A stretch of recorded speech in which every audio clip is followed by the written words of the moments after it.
Now, Iran has escalated its threats against the demonstrators. Iran's Attorney General has warned that anyone who resorts to rioting and arson on the streets will be considered an enemy of God, as cited by the Iranian media.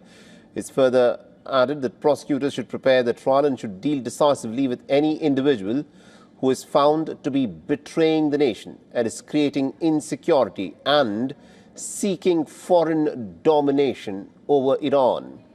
The authorities have reportedly arrested about 100 armed rioters who resorted to arson and other violence just outside of Tehran. Even as the fires continue to burn, streets erupt and the internet has been shut down across the country.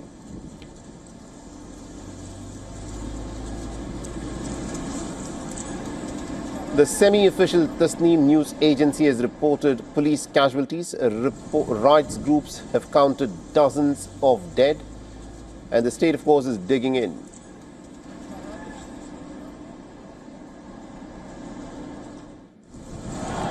The footage that has gone viral on social media showed the protesters gathering in the streets of Iran's capital during what are being described as the most widespread protests in the last few years. Protests have spread across much of Iran.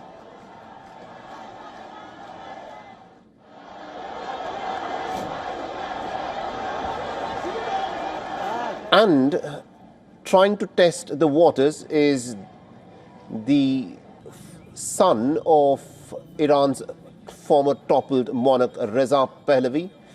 He is in exile in the United States and he's urging the Iranians to in fact step out and is calling on them to seize the city centers and to hold them. And he's asking the workers in oil, gas, energy and transport industries to launch a nationwide strike. Now, this, in fact, is one of the most direct calls for mass civil disobedience in years, and it comes as Iran is facing its most serious internal challenge in the last 3 years.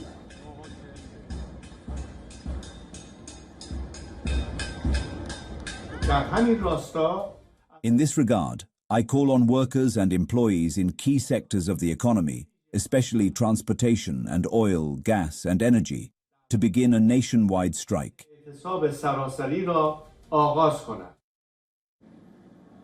And two prize-winning filmmakers, Mohammad Rasulov and Jafar Panahi, gave a joint statement on Saturday calling a more than 36-hour internet shutdown as an attempt to mask abuse. They added that the Iranian authorities are using the most blatant tool of repression to crack down on mass protests. Washington, for now, though, with the American president saying that he is locked and loaded and ready to attack, is watching very closely.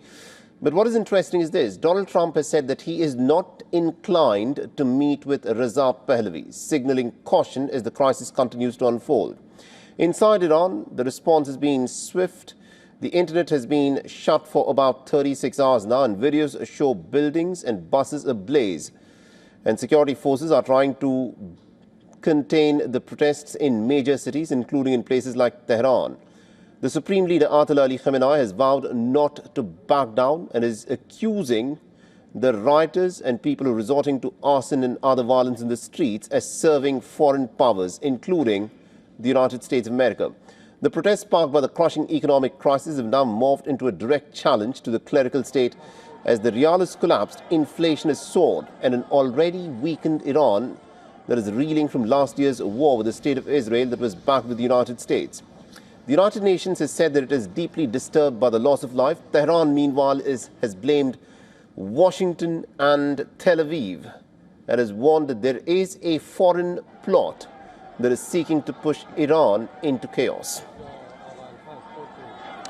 All right, now joining us on the broadcast, we've got Mr. Chris Doyle. He's joining us live from London. He's the Director of Council for Arab-British Understanding and also the current lead spokesman there. Thank you very much indeed, Mr. Doyle, for joining us here on WION. So tell us about what is unfolding in Iran at this moment. Although there is an internet shutdown that has now gone on for about 36 hours and information that is coming out is pretty scarce. What do you think is unfolding there, and how much of this is organic protest by the people of Iran, and how much of this do you think is being fomented from outside? Well, indeed, getting verified facts and a very clear understanding of exactly what's going on was tough even before the regime shut down the internet. But I think that that action alone tells us just how serious these protests are. They're at least the most serious protests to have hit the Iranian regime since 2022. Those protests landed up, according to human rights groups, to the death of over 300 Iranians. And I think that there are many, particularly on the outside, who expect, given last June's 12-day war with Israel, where the United States also participated, that the regime is particularly vulnerable. It's particularly vulnerable not just because of that war, the intensity of the sanctions that have been imposed upon Iran, but also the loss of regional allies like the Assad regime, the weakening of Hezbollah, Hamas. All of this adds up to a potential historic moment. But let's be very clear, this regime has been around since 1979. It is set up to withstand such major protests. It will use all the tools in the box, including repression, mass arrests, as we've seen, the closing down of the internet. We fear that they will use even more violence, lethal force, against these protesters. And, this means that, we have to be very wary about what might happen. Even then, if we get into a scenario where this regime falls in whole or in part, right, it then opens up scenarios that also have to be looked at in a very complex country with different ethnicities and beliefs.